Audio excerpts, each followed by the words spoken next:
It began with a sealed convoy arriving quietly through a side entrance of Buckingham Palace just before dawn. No cameras.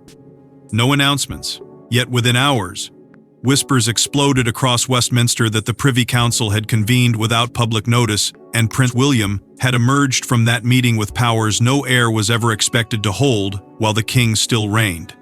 What exactly had happened behind those closed doors would soon leave the monarchy shaken to its core. Before we go deeper into what this really means for the royal family, make sure to subscribe so you don't miss a single update. At first, the palace tried to dismiss the sudden movement around Buckingham Palace as routine constitutional administration.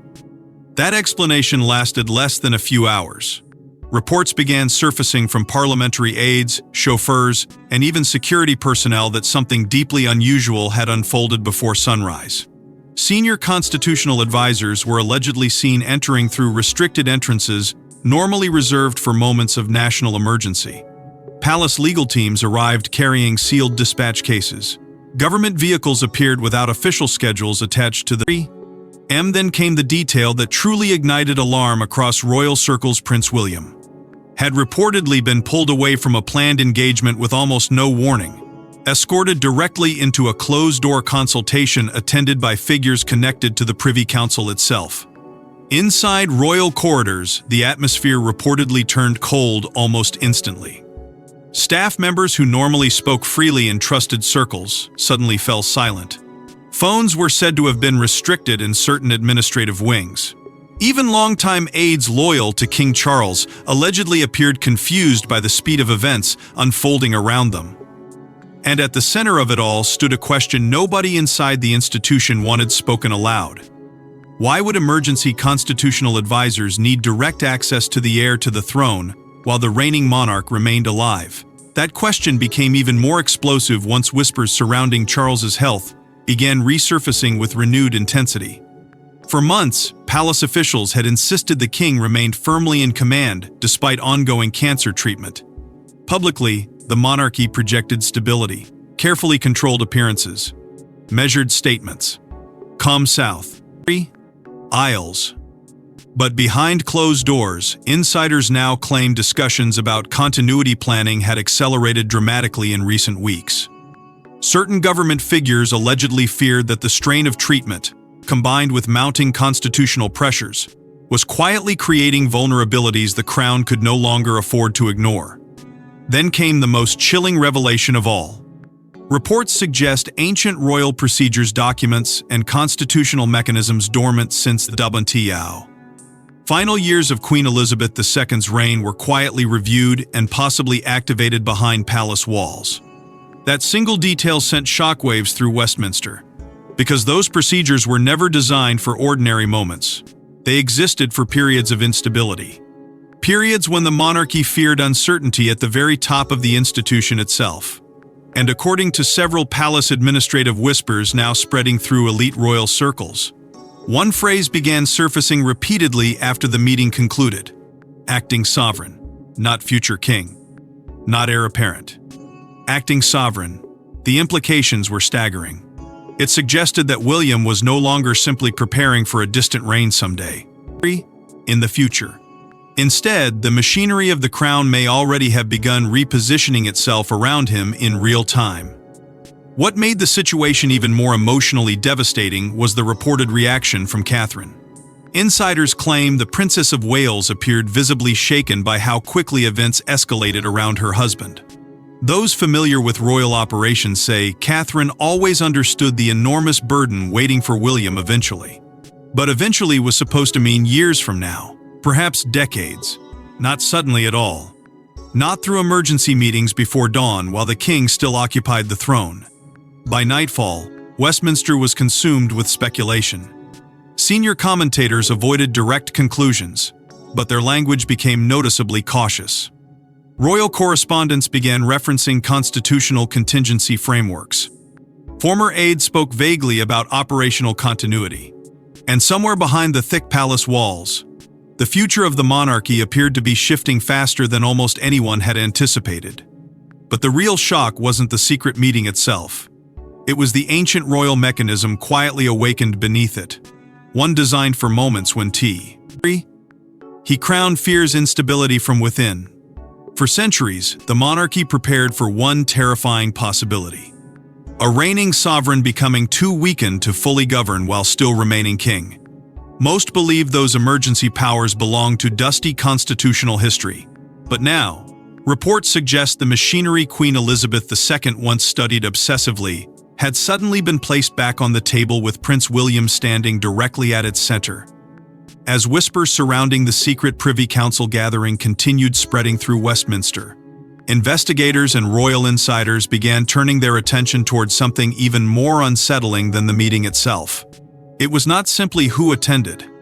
It was what constitutional framework they may have been discussing behind those sealed palace doors. Because buried beneath centuries of royal tradition exists a mechanism designed for moments the monarchy fears most: moments when the crown must continue functioning even while the sovereign becomes physically unable to fully carry the burden alone. The Privy Council has always operated in the shadows of royal power, quiet, ancient, often misunderstood by the public. Yet insiders describe it as one of the most critical constitutional bodies protecting continuity inside the British monarchy. Through wars, abdications, illnesses, and national crises, it remained the institution responsible for ensuring the crown never appears vulnerable to instability.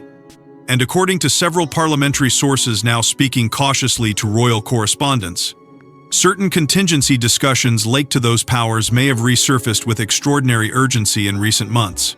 That revelation immediately triggered comparisons to one of the darkest constitutional anxieties in royal history, the regency crises of earlier centuries, when fears surrounding an incapacitated monarch forced the institution to quietly redistribute authority while preserving the illusion of continuity.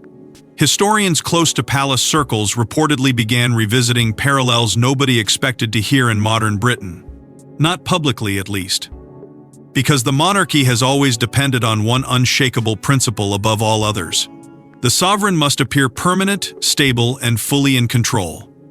The moment uncertainty becomes visible, the institution itself risks appearing fragile. And that is precisely why recent reports surrounding Prince William have caused such deep alarm inside royal circles. Sources now claim William was allegedly briefed weeks earlier on sovereign level responsibilities far beyond the traditional preparation normally given to an heir. Certain classified state briefings reportedly began reaching Kensington Palace with increased frequency. Senior courtiers quietly expanded William's access to red boxes usually associated with the monarch's daily constitutional duties. Even government officials, according to administrative whispers circulating through Whitehall, had allegedly begun treating William less like a distant future king and more like an operational safeguard in waiting. All of this unfolded while Buckingham Palace continued publicly insisting that King Charles remained firmly in command despite ongoing cancer treatment. Official statements remained carefully controlled, calm, reassuring. Yet behind the scenes, a very different atmosphere reportedly emerged. Courtiers describe growing fears surrounding continuity of governance if Charles's condition fluctuated unexpectedly. Some insiders now claim members of the old guard believed operational stability needed to be reinforced immediately before uncertainty inside government circles became impossible to contain. That growing panic appears to explain why revived discussions surrounding councillors of state powers suddenly became so significant. On paper, those powers exist to temporarily assist the monarch when needed. But according to constitutional observers now following every movement inside the palace, the scale of recent preparations allegedly went far beyond ordinary assistance. This felt larger, more permanent, more deliberate. And perhaps most chilling of all was the emotional reality unfolding beneath the constitutional maneuvering. Reports suggest William himself understood the enormous weight being placed upon him. The future king had spent his entire life preparing for duty, but never under circumstances like these. Never while his father still occupied the throne. Never while the institution quietly repositioned itself around him in real time. Meanwhile, palace officials continued attempting to suppress speculation. Yet every denial seemed only to deepen public suspicion. Because the more aggressively the monarchy insisted everything remained normal, the more observe. RS began questioning what exactly they were trying so desperately to contain. However, the deeper investigators looked into those emergency preparations. The more one chilling possibility began to emerge that this transition may not have been temporary at all. At first, King Charles reportedly believed the meetings were procedural, routine, temporary. But according to palace administrative whispers now circulating through royal corridors, the atmosphere inside Buckingham Palace changed dramatically the moment certain state papers bypassed the king entirely and landed directly on William's desk instead. That single shift, insiders claim, altered the emotional balance of the monarchy almost overnight. For decades, Charles had waited patiently to become sovereign. He endured public scrutiny, private heartbreak, family scandals, and the crushing shadow of Queen Elizabeth II's reign, all while preparing for the responsibilities of kingship. Yet now, at the very moment he finally occupied the throne, reports suggest the institution he spent his life protecting may already have begun quietly adapting beyond him. At first, the changes appeared subtle, easy to dismiss. A briefing here, directed communication there. But according to royal insiders familiar with palace operations, those adjustments soon became impossible to ignore. Sensitive internal discussions that once required direct approval from the king allegedly began moving through William's office instead. Certain government correspondences reportedly reached Kensington Palace before they reached Clarence House. Advisors who traditionally waited for Charles's instructions suddenly found that they had been waiting for his instructions suddenly found themselves coordinating schedules and constitutional responses with the Prince of Wales. And perhaps most devastating of all was how quickly the shift appeared to gain momentum. Sources now claim William was increasingly being drawn into meetings involving national continuity planning, state operations, and internal royal strategy. Not ceremonial duties, not symbolic appearances. Real decision-making discussions tied to the functioning of the crown itself. Insiders portray William as deeply reluctant during the early stages of this transition, aware of the emotional implications for his father. But the pressure surrounding him reportedly intensified by the day. Senior aides allegedly warned that uncertainty at the top of the monarchy could not be allowed to spread beyond palace walls. Stability had to come first. Continuity had to come first. The institution had to come first. Behind closed doors, some courtiers reportedly began referring to this quiet transformation as the continuity protocol. Officially, no such doctrine exists publicly. Yet according to multiple administrative whispers now circulating through Westminster, the phrase became increasingly common among senior aides tasked with safeguarding operational control during periods of royal vulnerability. The protocol's alleged purpose was simple, chilling, and emotionally brutal all at once. Preserve the monarchy's stability regardless of the personal cost to the sovereign himself. Meanwhile, King Charles reportedly spent longer periods isolated during recovery stays at Sandringham and Clarence House. Publicly, the palace framed those absences as temporary moments of rest tied to ongoing treatment. But privately, insiders claim Charles grew increasingly unsettled by the speed at which authority appeared to be reorganizing around him. Every new briefing assigned elsewhere. Every discussion held without him. Every administrative adjustment questioned. Immediately reinforced the same terrifying realization: the machinery of the crown never pauses for emotion. The emotional strain reportedly deepened tensions throughout the royal household. Palace factions allegedly began forming around two competing loyalties. One side believed the monarchy's survival depended on strengthening William's operational role immediately. The other remained personally loyal to Charles and feared the institution was moving too aggressively while the king was still alive and fighting to maintain control. And then there was Camilla. According to palace whispers now spreading rapidly through elite royal circles, Camilla reportedly reacted furiously to William's expanding influence. Sources suggest she viewed the sudden rise of the continuity protocol as more than constitutional planning. To her, it allegedly felt like a coordinated effort by the old guard to reduce her influence alongside Charles's weakening position. Tensions inside palace corridors reportedly escalated sharply as advisors connected. To William and advisors loyal to Camilla increasingly clashed behind closed doors. But while Charles struggled to understand how far the transition had advanced, another force inside the monarchy had already begun strengthening William's position permanently. Long before the public heard the phrase "acting sovereign," palace insiders claimed Prince William had quietly built an alliance capable of stabilizing the monarchy during crisis. And at the center of that alliance stood the monarchy's most feared enforcer, Princess Anne. For years, Anne had operated in near silence, rarely inserting herself into public royal drama, while quietly strengthening her influence behind palace walls.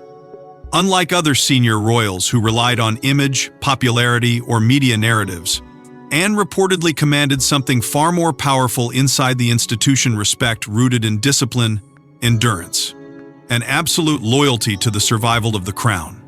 That is why, according to royal insiders now speaking cautiously about the growing power shift inside Buckingham Palace, her support for William carried enormous significance. Because when Princess Anne chooses a side, the old guard listens. Reports now suggest Anne had privately backed William's expanded constitutional role for months before the emergency Privy Council meeting ever took place. Sources familiar with internet. Arnell Royal Operations claim she believed the monarchy was entering one of the most dangerous periods since the final years of Queen Elizabeth II's reign. Charles's health struggles, government anxiety, growing instability within palace administration, public uncertainty, all of it reportedly convinced Anne that continuity could no longer remain theoretical. Action had to begin quietly and immediately. And according to whispers spreading through Westminster and royal corridors alike, that action eventually became known among certain advisors as the Heirs Accord. Officially, no such alliance exists. But insiders claim the phrase emerged to describe a quiet understanding between senior royals determined to preserve operational stability regardless of the emotional consequences surrounding King Charles's condition. Anne allegedly became one of its strongest architects. Prince Edward reportedly assisted with delicate legal and ceremonial logistics tied to continuity planning. Even long-serving courtiers once loyal primarily to Charles are said to have gradually shifted toward William's orbit, believing the institution itself demanded preparation for a faster transition than any one pub. Lickly admitted. Meanwhile, Buckingham Palace itself reportedly began changing in subtle but unmistakable ways. Administrative restructuring allegedly accelerated around William's authority. Senior aides connected to the Prince and Princess of Wales gained greater influence over scheduling and operational coordination. Government officials increasingly directed urgent constitutional matters toward William's office first, not out of disrespect for Charles, but because insiders feared delays during moments requiring immediate leadership. Some parliamentary figures reportedly began referring to William privately as the monarchy's operational center, a phrase that deeply unsettled loyalists still surrounding the king. Yet despite the growing institutional shift, William himself was reportedly determined to project restraint rather than ambition. Sources consistently portray him as emotionally burdened by the situation unfolding around his father. Those close to palace operations claim William understood the optics of every move he made would be scrutinized relentlessly. If he appeared too eager, critics would accuse him of positioning himself prematurely. If he hesitated, the monarchy risked appearing uncertain during a fragile moment. It became an impossible balancing act between duty and personal loyalty. That burden reportedly fell heavily on Catherine as well. According to palace insiders, the Princess of Wales emerged as one of the monarchy's most stabilizing figures during the escalating uncertainty. Calm under pressure, disciplined in public, and increasingly central to the institution's future image, Catherine allegedly became a quiet anchor for both William and the wider palace operation. Public appearances were reportedly planned with extraordinary precision, not merely as routine engagements, but as carefully calibrated signals of unity, continuity, and emotional control during a period of growing internal tension. And slowly, almost invisibly, the strategy appeared to work. The public saw calm smiles, structured appearances, a royal family continuing its duties. But beneath that carefully managed surface, the balance of power inside the monarchy was shifting more dramatically than most people realized. Because while Charles remained king in title, more and more elements of operational authority reportedly continued flowing toward William with every passing week. Yet the more the palace attempted to project stability, the harder it became to conceal the devastating emotional reality unfolding behind closed royal doors. As Prince William's authority expanded, insiders claim Queen Camilla realized something deeply unsettling. The balance of power inside the monarchy was shifting faster than anyone anticipated, and the old influence networks surrounding the king were beginning to collapse one by one. For years, Camilla had reportedly mastered the delicate internal politics of royal life through patience, personal loyalty, and carefully maintained relationships inside palace operations. She understood how influence moved through Buckingham Palace long before most outsiders ever noticed it.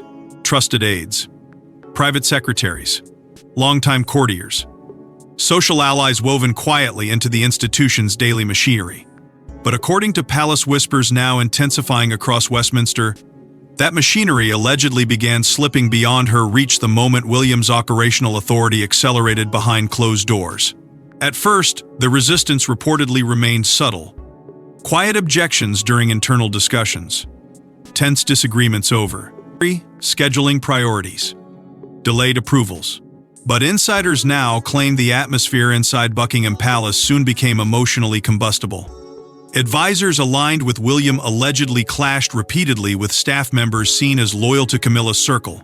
Long-serving courtiers were quietly accused of leaking against William to sympathetic media contacts. Stories questioning his readiness reportedly surfaced with suspicious timing.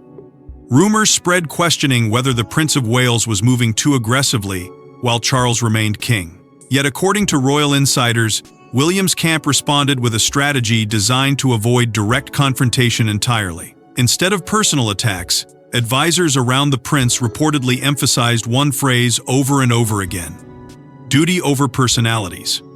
That message soon became central to the wider power struggle unfolding behind palace walls.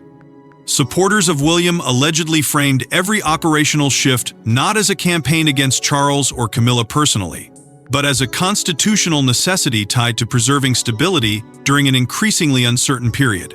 Still, the emotional consequences inside the royal household reportedly became impossible to contain. Sources now claim King Charles found himself trapped between two unbearable realities. On one side stood Camilla, the woman who had endured decades of public hostility before finally becoming queen beside him. On the other stood the institution he had spent his entire life preparing to inherit, a monarchy now quietly demanding accelerated continuity planning around William. Insiders described Charles as emotionally exhausted, struggling to reconcile personal loyalty with mounting pressure from advisors who feared hesitation could damage the crown itself. And beyond the palace gates, the wider narrative was beginning to shift in ways Charles reportedly never anticipated. Media insiders increasingly described Buckingham Palace as divided into rival operational camps. Some commentators remained fiercely protective of Charles's authority, insisting speculation about William's expanding role had been exaggerated. Others quietly acknowledged that the monarchy appeared to be transitioning into a dual power structure already functioning behind the scenes. The public, meanwhile, seemed increasingly drawn towards sympathy for William, not because he sought power, but because he appeared burdened by it. That emotional contrast became politically devastating. The more William projected restraint and discipline, the more the public appeared to interpret his growing responsibilities as sacrifice rather than ambition. Reports suggesting he was privately overwhelmed only intensified that perception. Meanwhile, every attempt to suppress rumors surrounding the king's condition seemed to deepen public anxiety further. Slowly, almost painfully, the focus of national concern appeared to shift away from Charles's authority and toward William's readiness to carry the institution forward. Then came perhaps the most explosive whispers of all. Sources close to palace operations began suggesting that certain ceremonial activities were necessary to maintain the dignity of the office. Responsibilities traditionally reserved for the monarch could soon shift permanently toward William. Not temporary substitutions, permanent structural adjustments. The implications were enormous, because once ceremonial authority begins moving, institutional authority often follows close behind. Inside Buckingham Palace, insiders claimed the emotional atmosphere deteriorated rapidly after those discussions surfaced. Trust reportedly fractured. Conversations became guarded. Staff members allegedly feared choosing the wrong side inside an increasingly fragile power structure. And somewhere within that growing storm of secrecy, fear, and constitutional maneuvering, King Charles reportedly began realizing something heartbreaking: the monarchy might already be preparing emotionally for a future arriving much faster than he ever imagined. But the most devastating moment for Charles was still ahead, because the final confirmation reportedly came not from William, but from the institution Charles spent his entire life preparing to lead. According to whispers now echoing through both Westminster and palace corridors, the moment King Charles truly understood the scale of the shift came when senior officials allegedly referred to William privately as the operational sovereign. Not the future king, not the heir. The operational sovereign. And in that instant, everything changed. For months, the palace had fought desperately to preserve the appearance of normality. Carefully timed appearances, measured public statements, reassuring language surrounding the king's treatment. Yet behind those controlled messages, constitutional momentum reported. Lily continued moving steadily toward Prince William with a force that even Charles himself no longer seemed capable of slowing. And according to insiders now speaking in hushed tones across Westminster, the emotional blow that devastated the king most was not a dramatic confrontation or official declaration. It was the quiet realization that the institution had already begun adapting around his successor, while he still occupied the throne. Sources now claim members of the Privy Council increasingly treated William as the de facto acting authority during highly sensitive matters tied to continuity and state operations. Officially, Charles remained sovereign. Publicly, nothing had changed. But privately, insiders suggest urgent discussions involving national stability, constitutional preparedness, and long-term operational planning were increasingly flowing through William's office first. It was not presented as rebellion. It was presented as necessity. That distinction reportedly made the situation even more emotionally painful for Charles to confront, because the monarchy has always demanded sacrifice from its rulers. Total sacrifice. Personal feelings become secondary to the institution, itself. And according to palace whispers, Charles suddenly found himself facing the same brutal truth his mother understood for decades: the crown survives individuals by preparing for their replacement long before the public is ready to accept it. Meanwhile, those closest to William reportedly describe a man carrying enormous emotional weight behind closed doors. Insiders insist he never wanted this transition to unfold under such painful circumstances. Every new responsibility reportedly came attached to deeper pressure, greater scrutiny, and an unbearable awareness that his rise was happening alongside his father's visible struggle. The future king was no longer merely preparing for duty someday in the distance. He was living inside the early shadow of it already. And throughout that growing storm, Catherine reportedly became one of the monarchy's final anchors of emotional stability. Sources suggest the Princess of Wales worked tirelessly to maintain calm within the family while projecting reassurance publicly. The pressure surrounding William intensified almost daily, yet Catherine allegedly understood the institution could not afford visible panic. Public appearances because aim more significant than ever.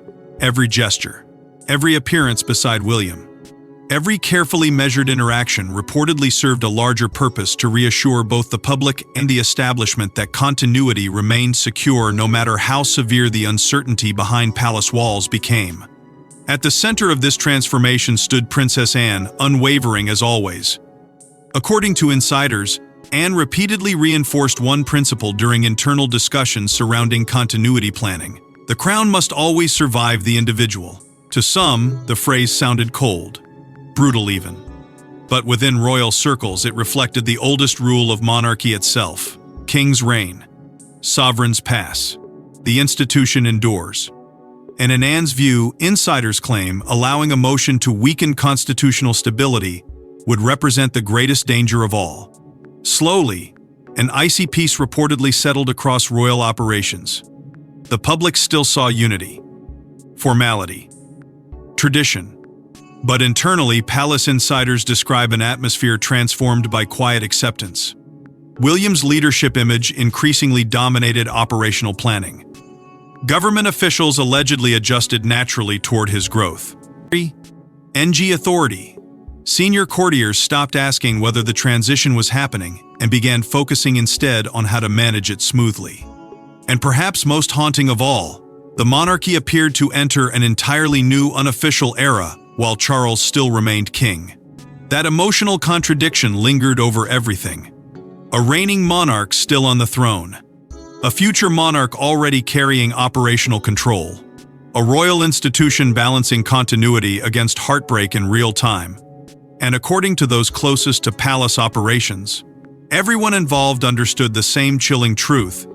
Even if nobody dared say it publicly, the transition had already begun long before the world realized it. And as the palace lights dimmed over Buckingham Palace once again, one haunting truth reportedly lingered inside every corridor of royal power. The crown had already begun preparing for its next reign long before the public ever realized it. Thanks for watching. Please don't forget to like and subscribe, and we will see you in the next one.